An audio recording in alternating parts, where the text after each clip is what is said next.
Hi there, and very good morning to you. To day 9 of this World Cup here in Qatar. We are live for the World Cup Radar. It is Adam Leventhal. We're live on Twitter, on YouTube, on Facebook, and also Twitch as well. A very good morning to you. It is, yes, as you can see, another beautiful day here in Doha. We've got a lot coming up for you. We're going to be reflecting on yesterday's action, a couple of those shocks. Costa Rica beating Japan, Morocco beating Belgium. I was at the Croatia-Canada game, which for a moment was looking like it was going to be another shock. We'll reflect on the Canadian side of things on this show coming up. And also we will be sorting out exactly what happened between Spain and Germany. We've got plenty of guests for you. David Ornstein is going to be with us. Ollie Kay is going to be with us. Joshua Cloak is going to be with us. And many more besides. Laura Williamson is going to be speaking to us. We've got a lot on the show. Let's start with the reaction to Germany and point that they needed to keep their hopes alive in this World Cup. We can speak, I think, to Rafa Honigstein, our German football writer, to get some reaction to the draw last night.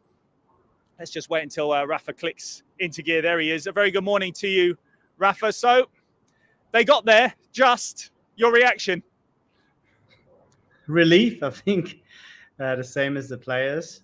It felt like a victory, even though it was just a draw and really the bare minimum that they needed against Spain. But because the goal came late and it came against a Spain that really tightened the screw on Germany, especially in the first half, they came away feeling pretty good about themselves, having a bit of agency in that final game against Costa Rica and a decent chance of making it out of the group. I think what pleased them most wasn't so much that they scored a goal and got the result. I thought that was the main thing, but also the way that they kind of grew into it in the second half, showed a bit of resilience, showed togetherness. You saw a lot of people making a lot of sliding tackles, a lot of running, a lot of mutual sort of backslapping and people gearing each other up. And it felt like a team emerged from this pressure point. And that, I think, was the best news going forward. If Germany are to have a future at this tournament, I think this was always going to be vital that this was happening at such a crucial juncture in this tournament. Now, I know our football tactics writer Michael Cox was purring over the action. It was a tactical battle. It was a game of chess, but it was settled, or at least from the German perspective, they got a point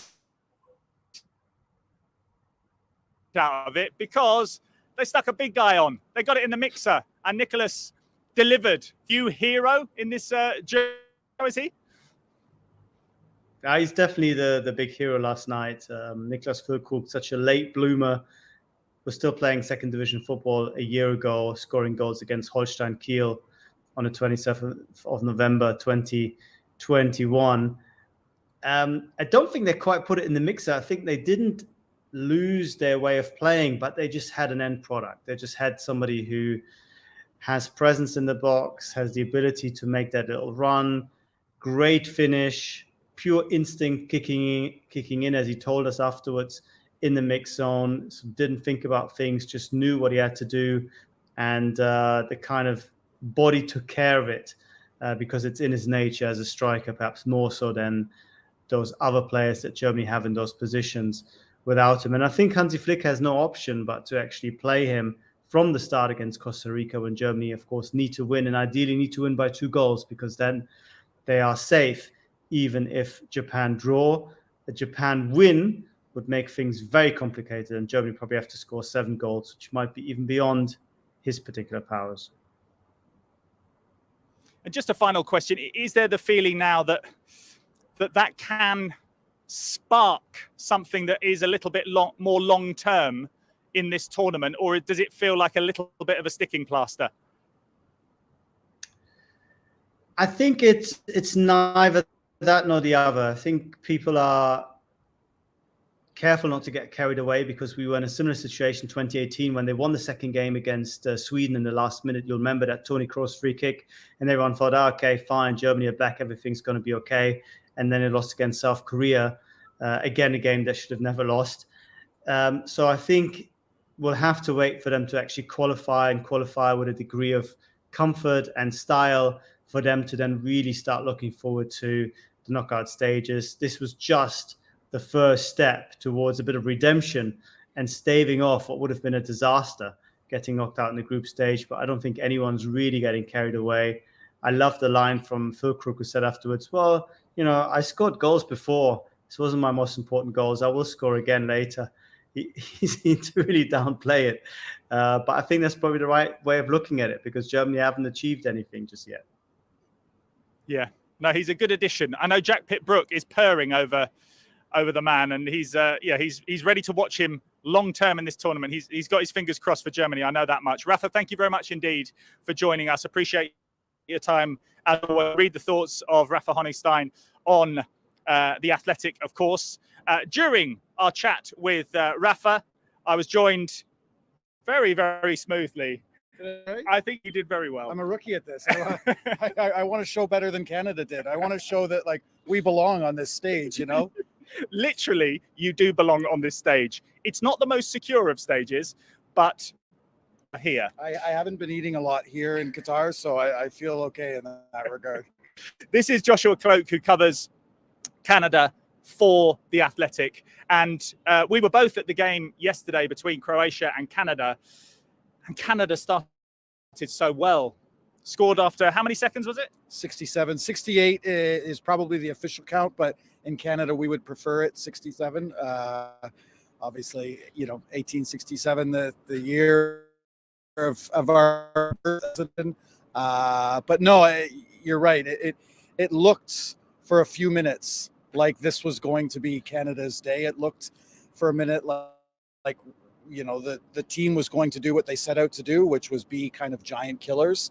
But ultimately, I mean, you saw it, the gap between, Canada, the rookie, and Canada, the team that I think relies a lot on emotion. They talk a lot about brotherhood, and they talk a lot about their resilience. And those things are true, right? That's a big part of why Canada got through, the CONCACAF World Cup qualifying.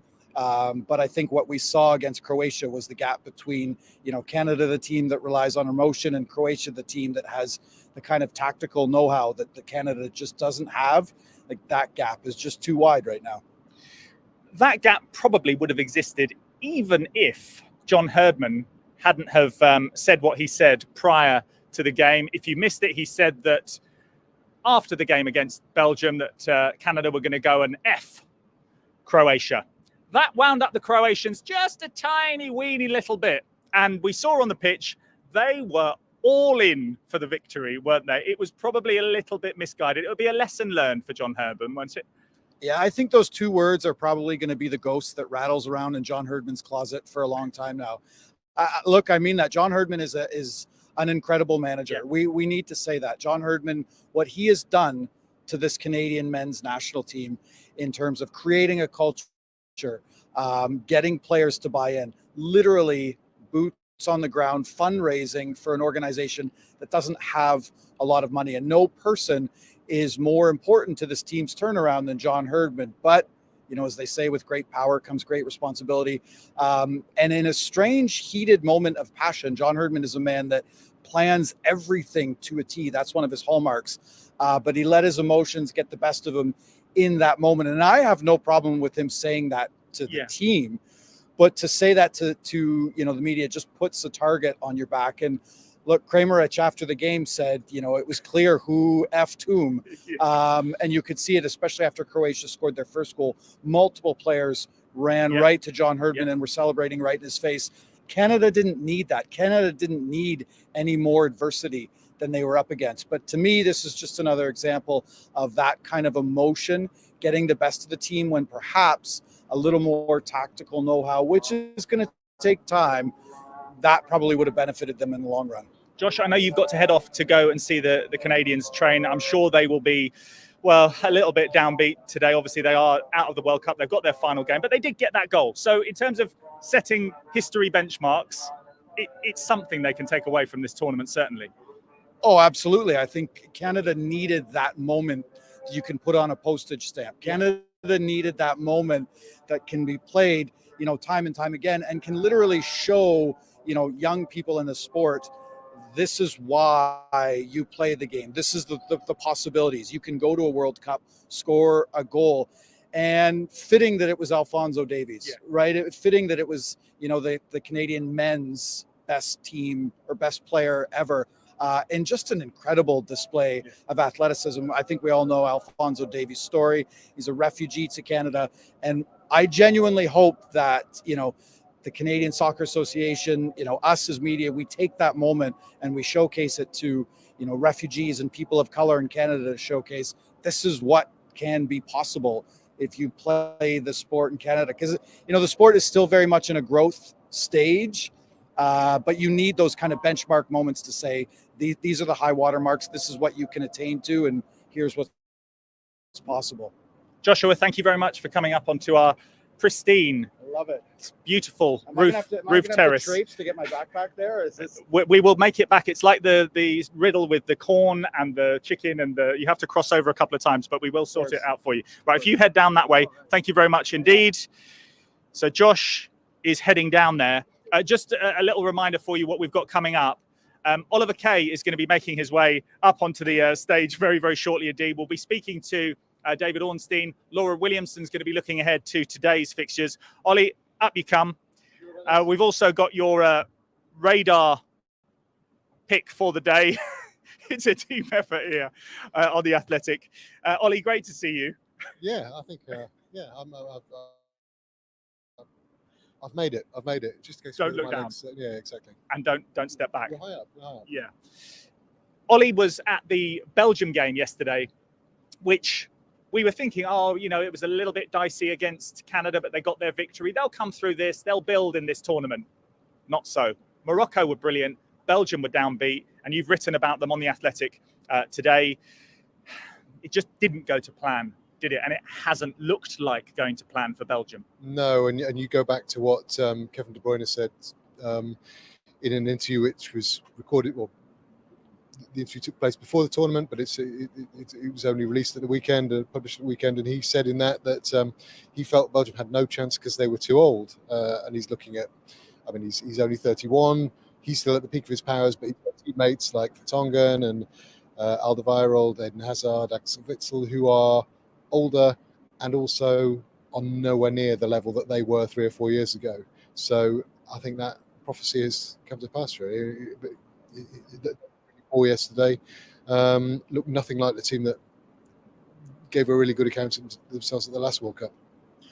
In terms of Roberto Martinez, obviously, that's dealing with the players and their age. From his point of view, does he have to shoulder some of the blame for this? Obviously, any nation, everyone looks at the gaffer, don't they? And he, maybe from an English perspective, people have thought, wow, he has got this amazing array of players. But I guess he also accepts that time beats us eventually. Yeah, well, I feel he did well with them at the last World Cup. They were knocked out by the eventual winners, having looked very good to that point. Same at Euros, looked good, and then knocked out by the eventual winners. And it was so I wouldn't go with some of the criticism of him, but then you look at the performance this time, and they just looked stale. I think 3 tournament cycles is a lot for a manager. We're finding, asking the same questions we've got Southgate now, but it's an aging. It looks stale. He doesn't seem to have the answers. So many substitutions and tweaks yesterday, and nothing worked. Ollie, appreciate your time. Okay. Thank you very much indeed. All the very best. Popping yourself down there. He's down. He's safe. Everyone's happy. David Ornstein is just tweeting off stage at the moment. We will get him in a moment's time. And just a reminder that we will be getting Laura Williamson also on the show to preview today's action. We'll also be getting the thoughts of Jack Pitt-Brooke on England. That's what we're going to be focusing on with David Ornstein and Jack as well. But each day on the Athletics World Cup radar, we focus on one of the players that features in the radar, brought to you by The Athletic. It's a huge piece of work, 100 players at this tournament. And here is today's selection with the guys back in London. Welcome to London. Welcome to the Athletics World Cup Radar. I'm Michael Bailey, and I am with the Athletics Deputy News Editor, Ant Hay. Hello, Ant. Hey, how's it going? I'm very well, thank you very much. How are you? Yeah, I'm all good. I'm making my debut today in this swanky new studio. It is. Do you like it? Yeah, very nice. I even like the imitation grass. It is imitation grass, and I think it's giving everyone static. But apart from that, it does look really good. Yeah, So that love is it. grand. But it's lovely to have you here. Welcome, everyone. You may already know this by now, but if not, just in case, the Athletics World Cup Radar is a carefully crafted list of 100 players that are worth keeping an eye on over the course of this World Cup and beyond as well. And we are here to give you the lowdown on what those players are good at and why they are worth following. Maybe they'll be on the move if they have a good tournament. Who knows? We've got a cracker for you today. He is behind us, along with Richarlison of Brazil, and of course, Switzerland playing Brazil. We've got 5 players, I think, from Brazil on the radar, but there's only one Swiss player, and we're going to talk about him right now. Who is it, Ant? It is Noah Okafor. There he is. He is. Tell us a little bit about him, man. So he's 22. He's from Red Bull Salzburg, and he's a forward. Obviously, Red Bull Salzburg, they've been creating loads of forwards. Erling Haaland's one. So he's probably going to be on the move soon, maybe to RB Leipzig, I would have thought, or to another team. So, yeah, we're going to profile him today, which should be interesting. It is indeed. He did start at Basel in Switzerland. He moved in January 2020 for a record fee, £10 million, which is quite a lot for the Swiss league. And he did come with a big reputation already. And I think there's a few moments where he's already stood out on a slightly bigger stage. I can think about the Champions League. He equalised against Chelsea, didn't he, earlier in this season as well? He ruined Graham Potter's debut, didn't he? It did indeed, which, that's worth putting in your Twitter bio, certainly. And he's a very exciting player. What I get from this is he's someone he's got those attributes that supporters love to watch, really, really pacey. He is right-footed, but he plays in off the left, really, and just has that ability to drive with the ball and cause dangerous moments. Yeah, I think a lot of wingers nowadays, they like to play infield. So he starts on the left, even though he's right-footed, and then he cuts in and tries to shoot a goal. And we're seeing that a lot. It's more like, like back in the day with Ian Robin, when he used to play on the right, he drifted into the left. This is what Okafor does, but on the other side. I'm just going to take a moment to bring your microphone nice and tight to you out there. Oh, thank you. Hear your dulcet tones. Ari, shall we have a look at the what is this graphic? It looks great. And tell me what this graphic shows. It looks lovely. So this graphic basically shows the touches, his take-ons when he was playing for Salzburg in the Champions League. As you can see, a lot of his touches are on the left, as I said. And then he likes to drift in field and try to get a shot on goal. But he's very pacey. So, yeah, hopefully we see him a bit more in the World Cup this summer or winter, sorry. Indeed, yeah. I wish it was summer, definitely. Yeah, he didn't get many minutes in the opening game against Cameroon. He did come on for Jordan Shaqiri at one point, but hopefully there'll be more minutes to come for him to show himself up. Again, he's exciting because he likes step-overs and nutmegs. Yeah. I don't know any player. The only players we maybe don't like as much who do that is when they sort of just sit there stepping over and do nothing with it. Oh, yeah, like Anthony at Man United when he done that little turn the other day. You've said it. But Okafor is certainly somebody who can do it and actually produce moments from it. I think he did that in the Champions League against Milan earlier this season, I think it was. And this is probably an opportune moment to look at his pizza chart. Yeah, why not? Everyone loves pizza. Everyone loves pizza. I love pizza and the pizza chart. These are ratings from Smarter Scout. Each ability and an asset of a player is rated from 0 to 99 in terms of other players in that position at a similar level in terms of Premier League standard in this case. And this is actually going back to the previous season. Okafor hasn't had so many minutes this year to give a fair representation. But you can just see from there the lovely green areas where he is exceptional at carrying the ball and linking play as well. I think getting players who can do both of those things whilst also progressing the ball in attack is what makes them special when they can do that. And he's very good at, he can hold width for the team, but he can also then go in behind, which again gives you quite a nice contrast of threats when you're playing forwards like that. And again, we've got another player who is, you can see from how dangerous he is in terms of the blue segments in attacking, just right across the board, really, in terms of certainly shot volume and the expected goals he's creating as well. So just a generally exciting player. Sounds like he could turn up at Norwich, Michael. I don't think Norwich could afford him. In fact, that's a really good point, really, because he is in the last 18 months he is. Last 18 months of his contract, July 2020. And I guess, like all these players, if they have a good World Cup, then that could make the possibility for other moves, better moves, maybe. Yeah, especially a game against Brazil is the perfect opportunity because you're on the biggest stage against maybe the next world champion. So if you can do it against them, then it's the perfect move to get a new club this summer. Yeah, fantastic stuff. He's certainly going to be one to watch over the course of this World Cup and beyond. Keep an eye on the name because, of course, we will have domestic football back after this World Cup too, and all these players will be playing for their clubs and still continually hoping to do well, of course. And thank you so much for joining us. Thank you. Thanks for having me. Absolute pleasure. And we will see you again very soon for another Radar. Take care. Michael, and thank you very much indeed. Another selection of the Athletics Radar. We will have one each day for you. And don't let me forget to remind you about the new time for this show before we get to 12:15. I will tell you all about it a little bit later on. But let's get stuck into our chat with David Ornstein, our football correspondent, who is here. And all the way through the tournament, he is here. David, very good morning to you. How are you? Very well, Adam. What's not to be well and happy about this? Absolutely. Let's deal very quickly, first of all, with Spain against Germany last night. There was so much riding on it for Germany. They got there in the end. We've discussed the sort of the footballing side of things with Rafa Honigstein. But there was an interesting sort of addition to the debate after the game from İlkay Gündoğan, wasn't there, in terms of the political messaging from the Germany side. We didn't see any protest last night, and he explained why. Well, we don't need to go into the background of the armband, One Love, because it's been well documented. But the subject, the issues are lingering. They're not going away. That was largely not a result of the media, but the fact that Germany actually covered their mouths in what's being referred to as the silenced protest or gesture. It didn't go down well with the Qataris, the local people here, so much so that they've been accused of hypocrisy, that a number of Qatari nationals, citizens, were in the stadium at Al Bayt last night, holding up pictures of Mesut Ozil, who you'll remember had a difficult end to his international career at the last World Cup, 2018 in Russia, when the feeling was that he was almost being silenced by the German FA, that he was facing, in his view, racism from Germany and from the top of the organization and the government. And so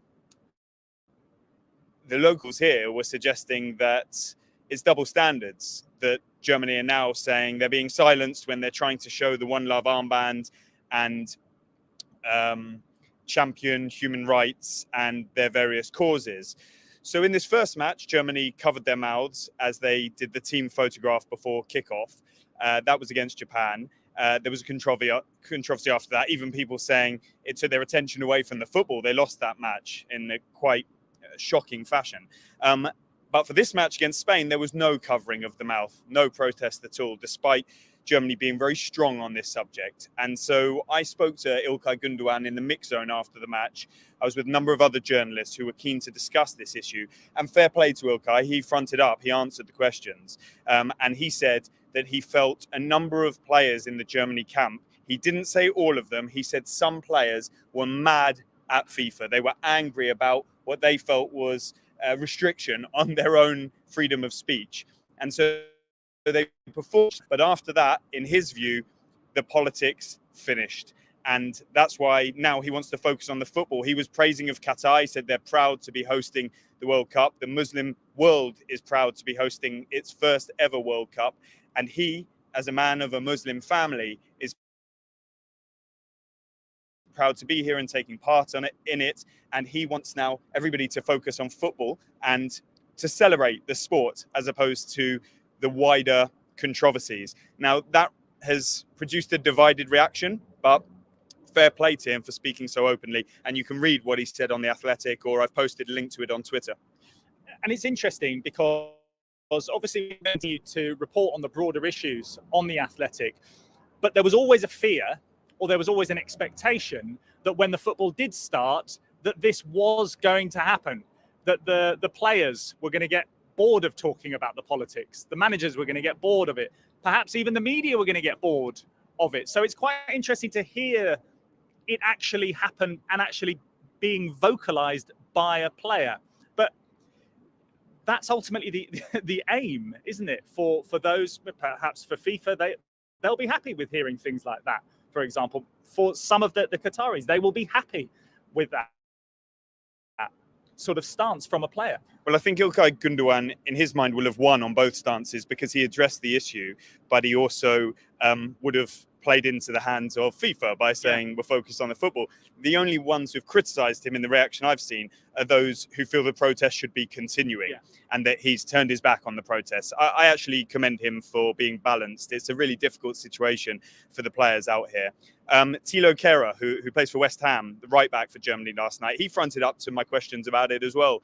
And he answered to say our protest was clear and in the face of the world, but they've, as a group, decided to do it and they've decided to move on. And at least there's some clarity on that front. Yeah, and you can understand that. And that can be accepted. Let's move on from that ourselves and talk about what you're going to be up to and what you've been up to over the last 24 hours. A little bit of a focus now on England.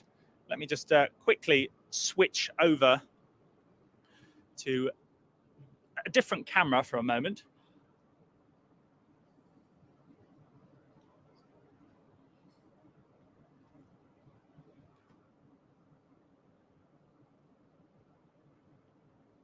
Yeah, I think there's enough riding on the game that Southgate won't make the sort of wholesale changes that he might have done otherwise.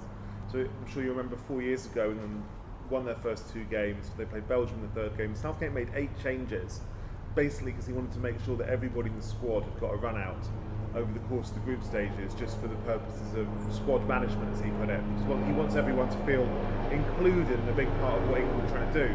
I don't think they're going to do that this time because, of course, England are not fully through yet. They need to avoid a bad defeat against Wales. I think maybe he thinks he wouldn't send quite the right message this time, given it is a competitive game. I probably expect a few changes, though. I mean, I imagine Kyle Walker will come in. He hasn't played yet. I imagine that Southgate intimated afterwards that maybe Bellingham will be rested this time. I'm sure that Foden or Grealish will come on, probably on the left, probably for Sterling. Possibly for Saka. So I guess I'd say 3 or 4 changes, but he won't be changing the whole team, I don't think. We've just adjusted our position. That was Jack Pitt-Brooke there speaking about the England issue of potentially Gareth Southgate's stance on viewing a rotation policy in this game against Wales. The potential maybe of resting Harry Kane in this. And it was interesting to get Jack Pitt-Brooke's take on it. He features on the Athletic Football podcast today. You can hear more from him, more from Ollie Kay, more reaction games from yesterday as well. David, from your point of view, you spoke to Marcus Rashford, who potentially, and it's not nailed on because he might play wide rather than through the middle, he could potentially be someone, if Gareth wanted to change things, that could replace Harry Kane if he were to be rested. What do you think is going to happen? Well, first of all, many thought when he was put up for yesterday's news conference that was a sign that he'd be starting. I'm afraid that's not how it works because Aaron Ramsdale was put up a few days ago and he, of course, didn't start in goal. But Marcus Rashford has been in good form for Manchester United. He scored with his first involvement for England in the Iran game. That was his first involvement for England since the Euros final. He hasn't been in the squad since.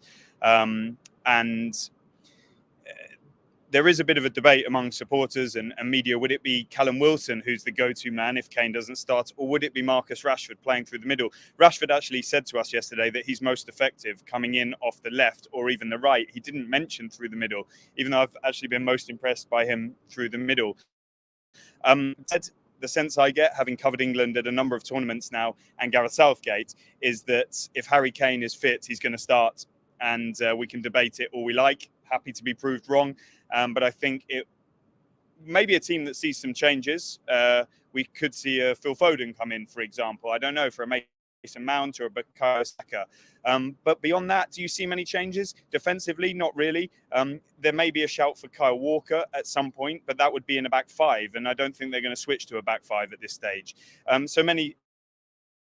Maybe some minimals to freshen it up. But if Kane is fit, it's very rare that he does not start for England, especially when they need to get a result. And really interesting, I put the question to Rashford yesterday about comments he made right at the start of the press conference that the standards of training are improved and the sort of commitment of players to training is improved compared to how it used to be since Gareth Southgate came in 2016. And he expanded by saying and sort of intimating that the previous regime, which was Roy Hodgson, he was involved in the 2016 European Championship disaster for England as they lost to Iceland. He didn't play in Sam Allardyce's one game in charge. He sort of suggested that standards at England have significantly risen now, as have the expectation levels. And that's why we're coming to a tournament like this. And when there's a disappointing result against and performance against the USA, there's such disappointment at home and there's booing from the crowd here. I put it to Marcus Rashford, how do you feel being booed off by your own supporters? And he said it doesn't take the supporters to boo to make us understand that we've done badly. It's interesting, isn't it, that he acknowledged the boos. He knew about the boos. Gareth didn't really accept the boos, did he? Gareth didn't accept the boos, and Kieran Trippier told me he didn't hear the boos, which he said with a wry smile. But Marcus Rashford addressed it head on and said we're our own worst critics, and we know when we've played badly. I think there was possibly, as we spoke about on this show, a bit of an overreaction. England are still in a really strong position, but they do have a lot of people to win over back home and out here in terms of their style of play. They should go through tomorrow night, but I think people want to see a performance. So I think they want to see a more positive front foot style of play, which didn't happen against what we must admit is a very strong USA team.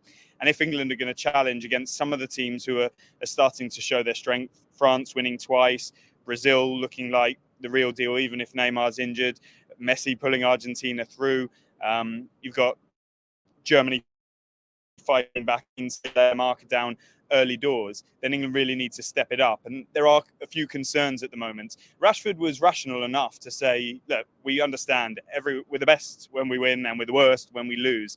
And the truth probably lies somewhere in between. But England have got a pedigree of growing into tournaments under Gareth Southgate. The Euros last year, the World Cup in 2018, it matters most when it gets to the knockout stages. So I think that will be the true judge and the test. They've got to get there, but I think they will. And we'll hear from Gareth a little bit later on. We are match day -1, as it's known in the industry, rather irritatingly. It's the day before the game. So we'll hear from him. We'll see England train as well. Yes, so Gareth Southgate, I think, is speaking at 5.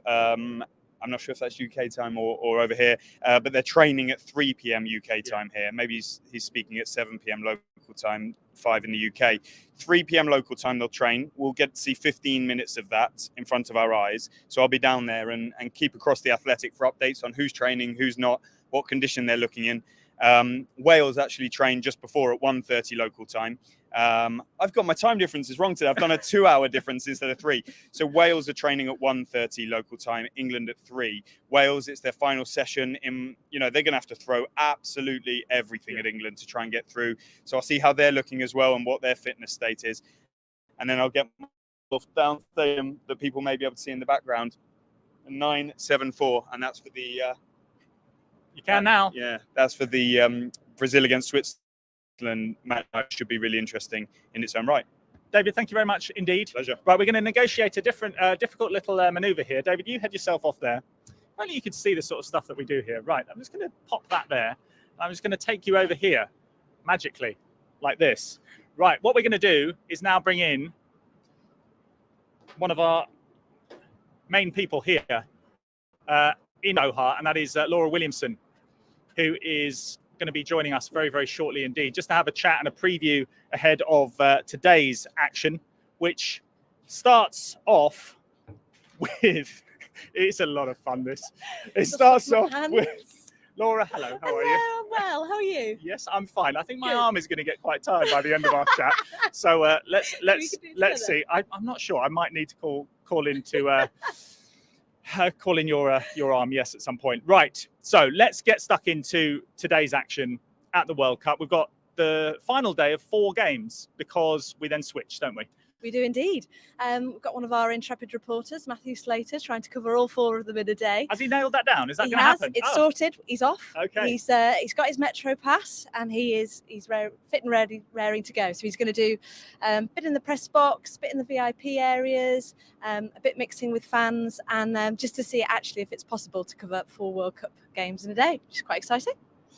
And in terms of the football that we will see, obviously we've got Cameroon against Serbia. Both teams lost their opening games. It's a bit of a ping pong between the 2 groups, Group G and Group H. We've then got South Korea, Ghana, which is the game that I'm going to be heading to a little bit later on. And then Brazil back in action, which I don't know, just there's always a bit more of a spring in everyone when they're playing. There really is. I was at the sale for that game Serbia, and it's the venue for the World Final. 88,000 are in there, and the vast majority of them were wearing yellow. And it really did have a buzz about the place. And then when Richarlison scored that overhead kick, it was really quite a moment. And then a couple of nights later, it was the same goal that Messi scored in. Yeah. And I was there for that one as well. So, yeah, very lucky. Very lucky. I've heard reports that the stadium that I'm heading to is a little bit of a graveyard as far as goals. So, yeah, really looking forward to that one. Well, I'm at Uruguay later, and they don't concede many, do they? So, so we'll have to see how that one goes. That's at the Lusail later. I mean, yes, we're looking forward to seeing Brazil, but it feels like Portugal, Uruguay. It's got needle written all over it, hasn't it? Oh, it really has, especially if you're, of a Manchester United persuasion. Yes. There's lots of ex-players playing, and a few current ones as well in Palestri and people like that. But yeah, absolutely, a lot of needle expected. Ronaldo up against Godin again. They've been playing against each other for 25 years now. That'll be fun to keep an eye on. But yeah, I think, and also these late kickoffs, 10 o'clock kickoff here. So everyone's had a long day, and they have been the best ones recently for sure. And just a word about the issues that we heard Ilkay Gundogan speak about, the fact that, concentrating on the football, it's almost like a hackneyed phrase, isn't it? That, you just want to concentrate on the football. Let's forget about the politics, forget about the outside issues. How are we approaching it on the athletic? Because I suppose you have to strike the right balance, that you can't simply just bang the drum for banging the drum's sake. It has to be editorially sound. Yeah, absolutely it does. And that's why it's got to be news driven. Yeah. We've got to we can't just keep debating the same issues, which are, of course, very important, but we've got to keep telling people new things about what's happening out here. That's why we're over here. That's why we're meeting people. That's why we're talking to people. And that's how we're approaching it, to try and break stories on these really important issues that we can't forget about. The US play Iran tomorrow, and I've been at the 2 Iran matches so far, and I mean, I can't even begin to explain what's going on in the crowd with pro and anti-regime dissidents. Women being told they can't wear a T-shirt that says something that to me is a very basic human right. Yeah. And it's really important that we speak to these people, both sides, and find out what's going on, which is exactly what we've been doing. So I must admit, I'm absolutely not in the Infantino stick to the football camp, because we'll do all that as well. We'll get you can have your technical analysis, and that's fascinating and really interesting too. But it's so vital that we keep looking at these issues, and in a really newsy way, rather than just stroking our chins and pontificating, I think. Laura, thank you very much for coming on. Oh, my arm has dealt with that. I'm just going to pop that down there. Laura's just going to head off down there very carefully, very gently. Hold on. There we go. She's safe and sound, everyone. Right, let's finish in the sunshine here in Qatar, day 9 of this World Cup. And we really appreciate you joining us once again. Even despite the little technical hitches, we have those 4 games, as we mentioned today. Cameroon against Serbia, South Korea against Ghana, which I'm going to be heading to. We've got Brazil against Switzerland, then Portugal against Uruguay. We'll have live blogs for you, don't forget, of all of those games. We'll have in-depth insight into the games, the reaction to them as well. Don't forget to tune in to the Athletic Football Podcast too, which features, as I mentioned a little bit earlier on, a chat with Ollie Kay, who you heard from earlier on in the show, also Jack Pitt-Brooke, and reaction from Rafa Honigstein and Michael Cox as well, who were watching the France against Spain game yesterday too. And we mentioned there just a moment ago with Laura that this is the last day when we will see 4 games in a day, because we switched to the final sets of games in all of the groups here at the World Cup. So we are also going to be switching our timing on the Athletics World Cup radar as well, which brings us nicely on to the timings, which are going to be 3 o'clock back in the UK. So it's going to be lunchtime out here. So we will be live each day at midday in the UK. I'll let you work out wherever you are watching in the world, on Twitter, on Facebook, on YouTube and Twitch, where that sits as far as your own timeline. But 12 o'clock UK time, we will return tomorrow with our latest show. And just to finish, we've been speaking obviously about the action on the field at the World Cup, and that last game feels like the pick of the day, Uruguay against Portugal. But so much attention has been placed on Cristiano Ronaldo's future. It was just prior to their first game, that game against Ghana, that it was announced by Manchester United that both he and the club were going to be parting ways. So we will finish with a video today of where next for Cristiano Ronaldo. We'll see you tomorrow. Don't forget, 12 o'clock. I'm here at Stadium 974. We're here ahead of Portugal's first match of the tournament. They're taking on Ghana, but we're here to find out from Portugal fans where Cristiano Ronaldo should be going next. Either USA or China. That's what I'm thinking. Why? I just feel like it's a money thing at this point. He's going to Madrid again. One season, just one season. Why? Because Benzema is injured. Yeah, Sporting Club Portugal. Because it belongs to the Sporting. Chelsea. Chelsea? No. Chelsea and Bayern Munich. I think Real. Why Real? He's home in Real.